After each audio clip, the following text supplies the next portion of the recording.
Olá pessoal, voltando aos nossos estudos sobre a América.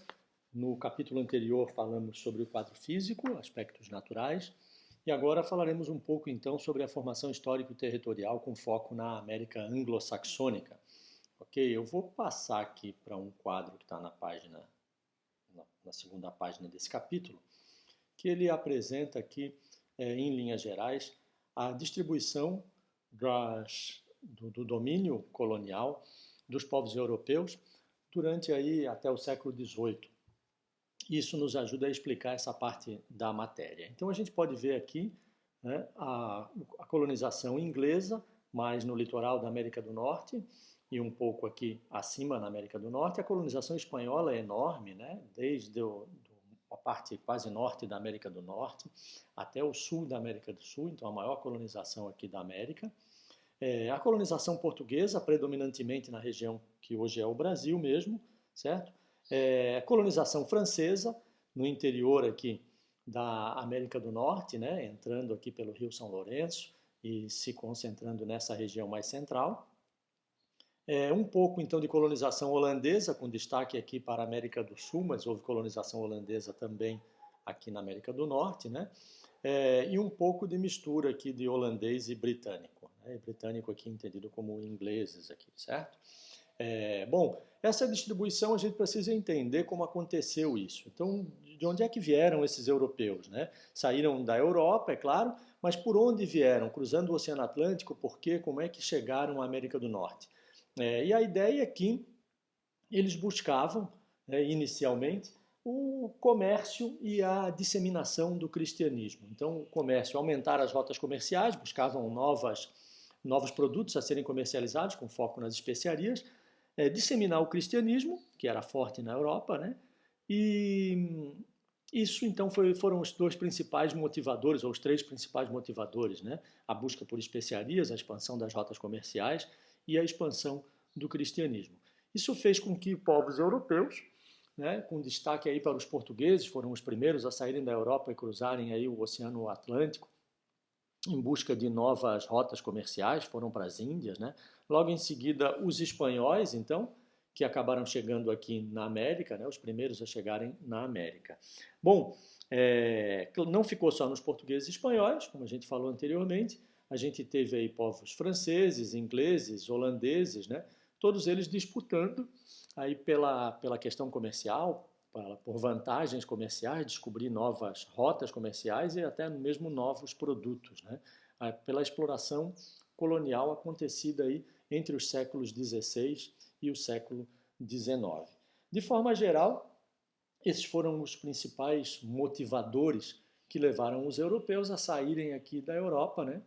E atravessarem o Oceano Atlântico. Como eu falei, os portugueses chegaram a fazer esse caminho aqui, né? Cruzando o Atlântico aqui para o Oceano Índico, chegando à Ásia. Mas o foco aqui agora, então, América.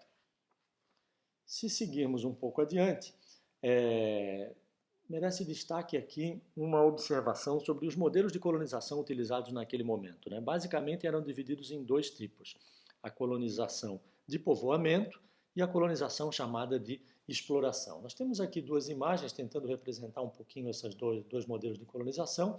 A primeira aqui da colonização de povoamento, mostrando aqui colonos europeus, é claro, nesse momento, né, rezando uma missa, aqui relacionado à colheita. Ou seja, dá a entender que esse povo que chegou aqui nas regiões que tiveram a colonização de povoamento, chegou para se estabelecer, povoar, estavam plantando, estavam construindo, tentando desenvolver a região. Em oposição à colonização de povoamento, nós temos a colonização de exploração, né? A foto aqui de baixo é a representação de uma primeira missa no Brasil, onde temos muitos índios aqui aparecendo, né? Alguns europeus, então destaca-se aqui a intenção da expansão do cristianismo, né? Catequizar os índios, e desse modelo de colonização aqui, então, ele ao invés de focar na fixação do povo nas novas terras, né, desses colonos nas novas terras, esse modelo de colonização tinha como foco explorar, retirar riquezas daquela região e levar para os países de origem, as metrópoles, certo? Em parte, esses dois modelos de colonização explicam um pouco o estágio de desenvolvimento em que alguns países do mundo se encontram hoje, né? A exemplo, Brasil e Estados Unidos, né?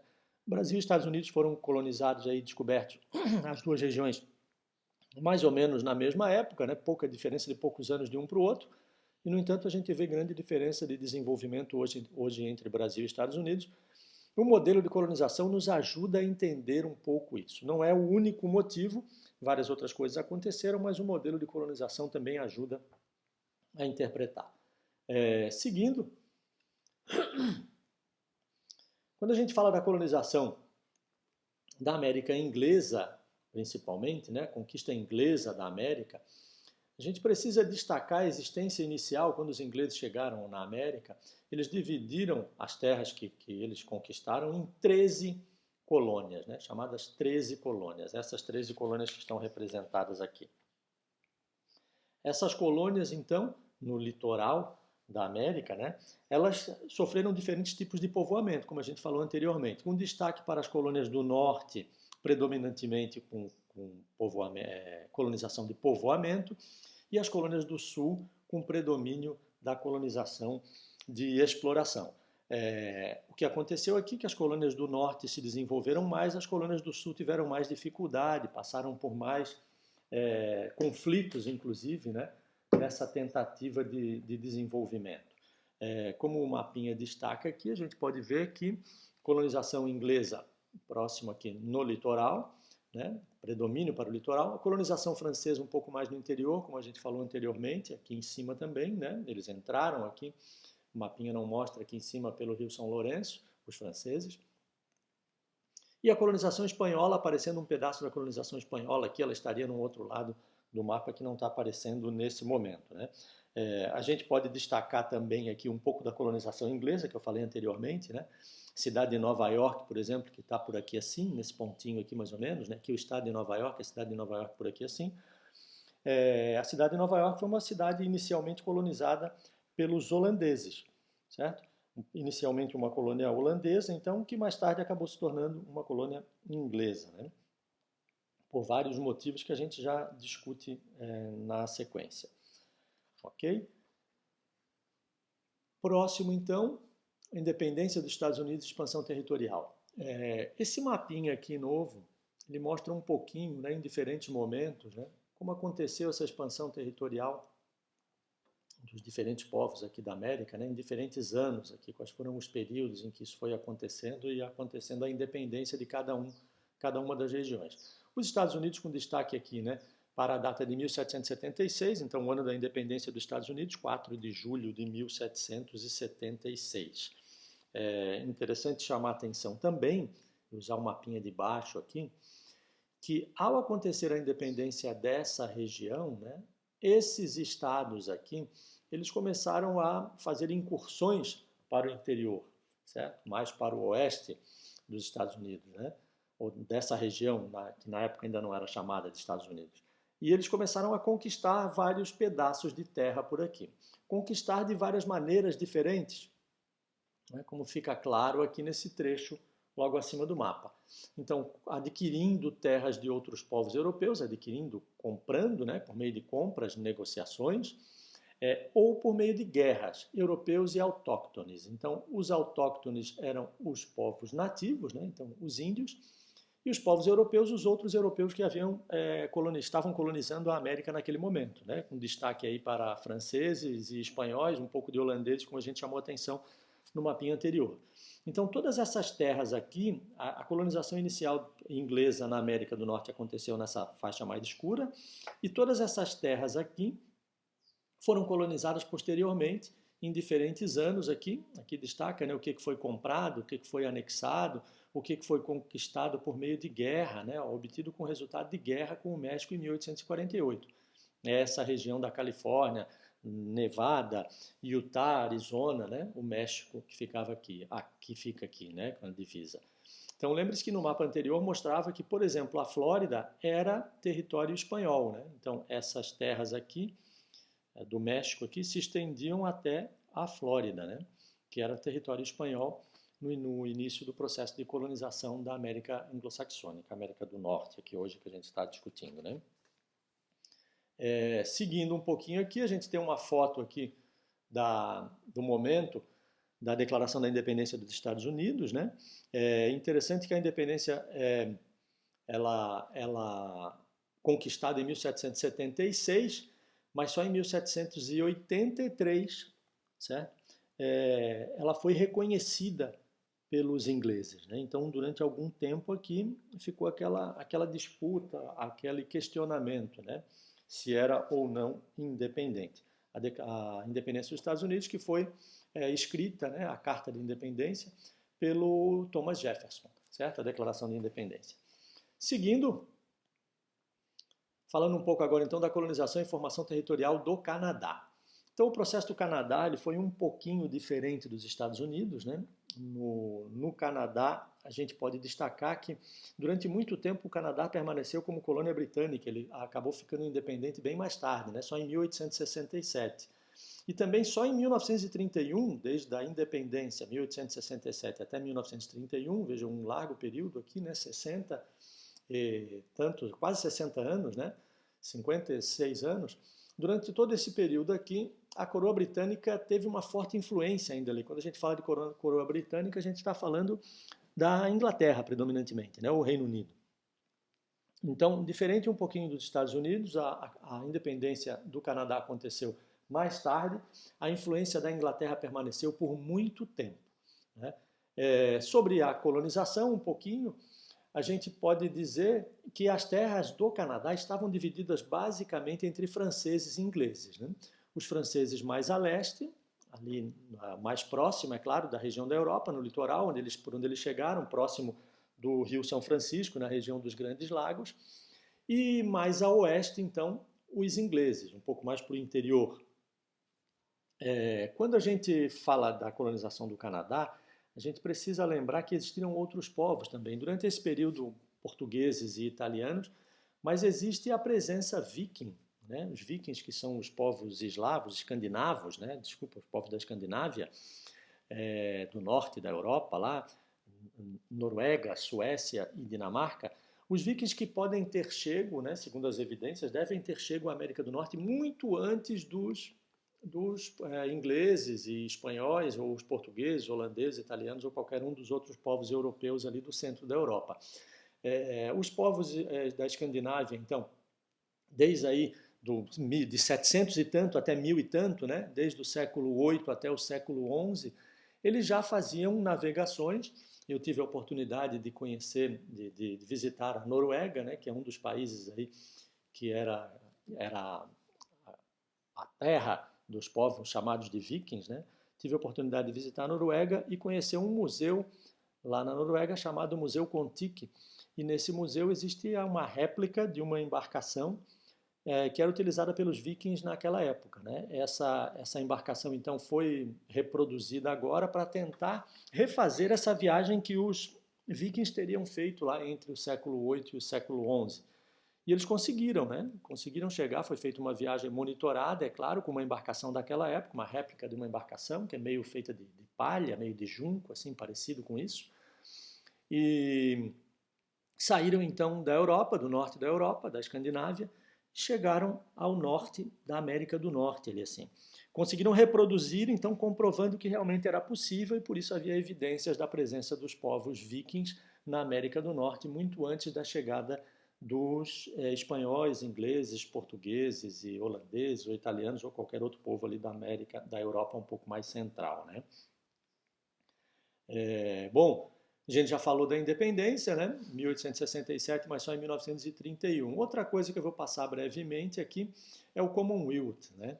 O que significa isso? Uma associação, né, denominada em português uma Comunidade Britânica de Nações, que é uma associação de países independentes que inclui a Grã-Bretanha. Quando a gente fala de Grã-Bretanha aqui, a gente fala da Inglaterra, e suas ex-colônias ou ex-domínios. Então, digamos que os Estados Unidos é uma das ex-colônias, o Canadá é uma das ex-colônias, existem inúmeras ex-colônias da Inglaterra pelo mundo afora, assim, certo? Isso é chamado de Commonwealth.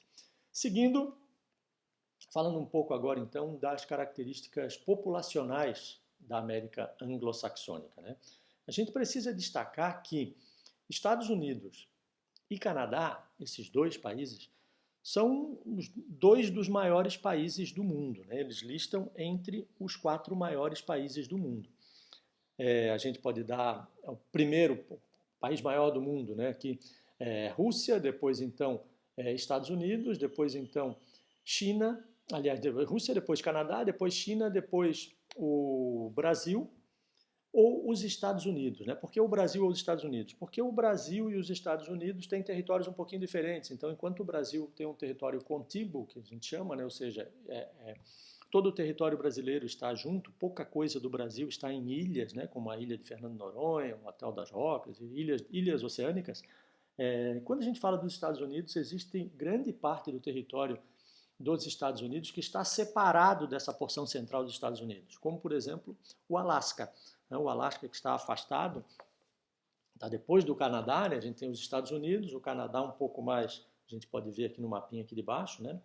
Ó, a gente tem aqui a região dos Estados Unidos, mais ou menos desenhada, né? Porque a gente tem um pouquinho do Canadá aqui também representado, mas aqui o Alasca é esse trecho aqui, certo? Então vejam que ele está separado dos Estados Unidos, né? Que estaria um pouco mais ao sul aqui assim. Então se a gente somar esse território dos Estados Unidos, mais esse território do Alasca e mais o território das ilhas do Havaí, a gente vai ver que os Estados Unidos então é um país maior do que o Brasil.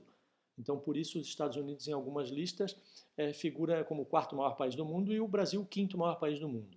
Mas se considerarmos terras contínuas, o Brasil, o território brasileiro é um pouco maior do que o dos Estados Unidos. Bom, de forma geral, somando todo o território, os Estados Unidos, então, têm mais território do que o Brasil. Certo? Não é aqui um fato de se tratar de briga de quantidade de terra, né? Bom, mas uma coisa que precisa ser chamada a atenção quanto a Estados Unidos e Canadá, a densidade, a distribuição da população e a densidade populacional, a população e tal, é que o Canadá tem uma população bem pequena, né? Embora seja um país muito grande, ele tem uma população de só 37 milhões de habitantes. Para que tenhamos ideia, aqui no Brasil, só o estado de São Paulo tem cerca de 44 milhões de habitantes. Só o estado de São Paulo. Né? Então, o estado de São Paulo sozinho tem mais população do que o Canadá, e olha que o Canadá é um país maior do que o Brasil. Né? Então, muito pouca população, isso acaba deixando uma densidade demográfica muito pequena. A densidade demográfica do Canadá por volta de 5 habitantes por quilômetro quadrado. Para que a gente tenha ideia também, a densidade demográfica aí de Santa Catarina está na casa de 65 habitantes por quilômetro quadrado, enquanto no Canadá, 5 habitantes por quilômetro quadrado. Né? Essa é uma densidade demográfica parecida aí com a densidade demográfica dos estados do norte do Brasil aqui. Tocantins, Amazônia, o Amazonas, o Pará, o Acre. Esses estados têm densidade demográfica parecida aí com 5 habitantes por quilômetro quadrado. Já quando a gente fala dos Estados Unidos, inverte um pouco a conta. Né? Os Estados Unidos é um país muito populoso, uma população muito grande, quase 330 milhões de habitantes aqui, então 327 milhões de habitantes pelo último censo. Né? Lembre-se, o Brasil aqui, cerca de 210 milhões de habitantes, então os Estados Unidos hoje o terceiro país com a maior população do mundo, né? A gente botaria em primeiro colocado a China, a maior população, em seguida a Índia, né? China e Índia, e em terceiro já os Estados Unidos. Quarta colocação a gente teria, se não me engano, a Indonésia, logo depois o Paquistão, que é um país pequeno também, com muita população, e o sexto, então, o Brasil, um dos maiores países do mundo, em população, né? Também um dos maiores países do mundo, 210 milhões de habitantes aproximadamente pelo último censo. Mas quando a gente fala de densidade demográfica, ou seja, a concentração dessas pessoas, né? Nos Estados Unidos uma densidade demográfica bem maior do que no Canadá, né? Cerca de 33 habitantes por quilômetro quadrado. A gente falou a densidade demográfica do Brasil um pouquinho menor, né, cerca de 24 habitantes por quilômetro quadrado, mais ou menos, de acordo com o último censo. Mas os Estados Unidos uma densidade muito maior do que o Canadá. Né? Densidade demográfica, lembrando, significa que as pessoas estão mais concentradas, né? Tem mais gente por quilômetro quadrado. Bom, aqui nesse mapinha a gente tem as regiões com maior concentração, maior densidade demográfica, certo? Os pontinhos mais vermelhos significam uma densidade demográfica maior, os pontinhos mais claros, uma densidade demográfica menor. Seguindo, então, principais cidades, né? Se a gente falar dos Estados Unidos, aqui a gente tem um mapinha dos Estados Unidos, todos esses pontos vermelhinhos aqui são grandes cidades, né? A gente poderia dar destaque aqui para a cidade de Nova York, uma das maiores, e a cidade de Nova York e Los Angeles, do outro lado do mapa. Então, se vocês lembrarem aí dos filmes americanos, boa parte deles acontece sempre nas cidades de Los Angeles e de Nova York. Existem também destaque para outras cidades, né? Como, por exemplo, a região de San Diego, a cidade de San Diego, a região de São Francisco, a cidade de São Francisco, ou de Chicago, de Houston, são outras grandes metrópoles americanas. Destaque maior, então, para a região de Nova York e de Los Angeles. Quando a gente fala das principais cidades do Canadá, a gente precisa lembrar que existem cidades com predomínio de colonização inglesa e cidades com predomínio de colonização francesa. Então, quando a gente fala da colonização inglesa, a gente tem aqui 38% da população concentrada nessa região, né, de Ontário, e 23% da população concentrada na região de Quebec. População predominantemente inglesa em Ontário e Quebec, população predominantemente francesa. As duas principais cidades são, né, Toronto e Montreal, seguidas de Vancouver e Ottawa. Ottawa, que é a capital, né, capital do país, capital do Canadá. Toronto e Montreal, que estão próximas aqui a Ottawa, na região aqui dos Grandes Lagos, aqui, como a gente falou antes, lembrando, os franceses entraram na Inglaterra por essa região aqui, a região do Rio São Lourenço, né? Eles entraram nessa baía, e aqui o mapinha está pequeno, não dá para ver, mas aqui tem um rio que leva até os Grandes Lagos. Então eles entraram por aqui, essa é a província, né, chamada de Quebec. Nessa província de Quebec está a cidade de Quebec, que é uma das maiores deles também.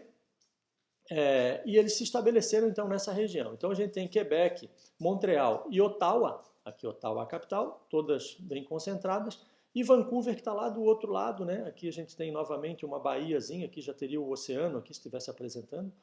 Vancouver nesse lado aqui do Canadá. São as maiores cidades do Canadá.